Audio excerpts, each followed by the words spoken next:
नमः शिवाय। हर हर महादेव। पशुपतिनाथ व्रत कथा।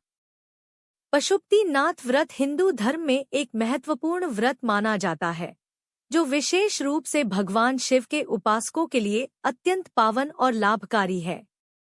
यह व्रत भगवान शिव के पशुपतिनाथ स्वरूप की आराधना के लिए किया जाता है। पशुपति का अर्थ है पशुओं के स्वामी, और यहाँ पशु शब्द का तात्पर्य जीवात्मा से है। इस व्रत के माध्यम से साधक अपने भीतर के अज्ञान, मोह और बंधनों को त्याग कर परम शांति और मुक्ति की प्राप्ति करता है। व्रत की महिमा।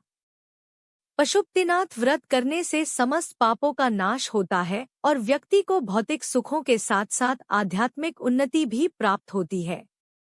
यह व्रत विशेष रूप से शिवरात्रि, सोमवार, श्रावण मास और महाशिवरात्रि के अवसर पर किया जाता है। व्रत रखने वाला व्यक्ति उपवास, ध्यान, मंत्र जाप और शिवलिंग का अभिषेक करता है। पशुपतिनाथ व्रत कथा बहुत प्राचीन काल की बात है। एक नगर में चंद्रसेन नामक एक धर्मपरायण और शिवभक्त राजा राज्य करता था। राजा चंद्रसेन भगवान शिव के परम भक्त थे और सदा उनके नाम का जप करते रहते थे।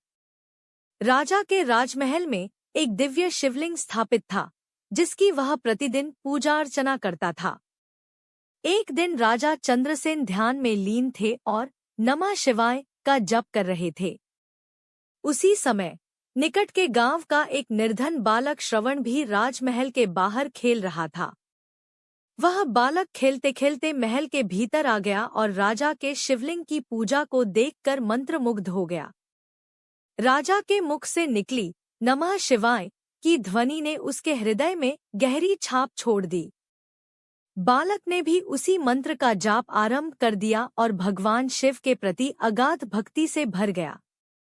बालक श्रवण के माता पिता बहुत गरीब थे और उसे भगवान की भक्ति में डूबा देख चिंतित हुए। उन्होंने उसे टोका, बेटा, यह राजाओं के पूजा पाठ के कार्य हैं, हमें तो रोजी रोटी की चिंता करनी चाहिए। परंतु बालक श्रवण पर भगवान शिव की भक्ति का रंग चढ़ चुका था। वह दिन रात नमः शिवाय का जाप करता और भगवान पशुपतिनाथ की आराधना में तल्लीन रहता। कुछ समय पश्चात उस राज्य पर एक दुष्ट राजा ने आक्रमण कर दिया।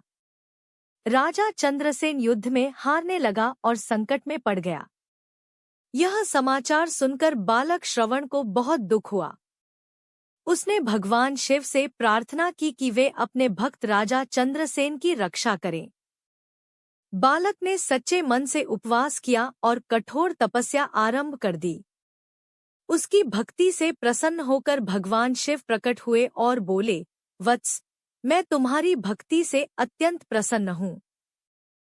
जो कोई सच्चे हृदय से मेरा नाम लेता है, मैं उसकी रक्षा अवश्य करता हूँ।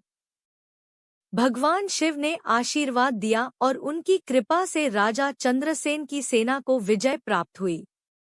राजा चंद्रसेन ने बालक श्रवण के प्रति कृतज्ञता व्यक्त की और उसे सम्मानित किया।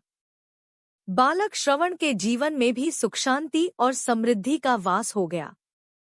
इस कथा से यह स्पष्ट होता है कि सच्ची भक्ति, चाहे वह किसी भी अवस्था या उम्र में की जाए, भगवान शिव को प्रसन्न कर सकती है। व्रत विधि। पशुपतिनाथ व्रत को पूर्ण श्रद्धा और विधिपूर्वक करना चाहिए। व्रत की विधि इस प्रकार है। 1. प्रातःकाल स्नान कर स्वच्छ वस्त्र धारण करें। 2. घर के मंदिर या शिवालय में शिवलिंग की स्थापना करें। 3. गंगाजल, दूध, दही, शहद, बेलपत्र, भस्म और फल-फूल से भगवान शिव का अभिषेक करें। 4. नमः शिवाय मंत्र का जाप कम से कम 108 बार करें। 5. व्रत कथा का श्रवण या पाठ करें।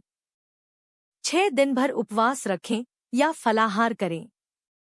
7. शाम के समय पुनः भगवान शिव की आरती करें और प्रसाद वितरण करें। व्रत के लाभ। पापों का नाश होता है और पुण्य की प्राप्ति होती है। जीवन में सुख शांति और समृद्धि आती है। कठिन से कठिन कार्य भी सफल होते हैं। मानसिक शांति और आध्यात्मिक उन्नति होती है। मोक्ष की प्राप्ति का मार्ग प्रशस्त होता है। उपसंहार। पशुपतिनाथ व्रत केवल एक धार्मिक अनुष्ठान नहीं है, बल्कि यह भक्त और भगवान के बीच एक पवित्र संबंध को प्रकट करता है। इस व्रत के माध्यम से व्यक्ति अपने भीतर की नकारात्मकता को दूर कर सकारात्मकता और आध्यात्मिक जागरूकता प्राप्त करता है।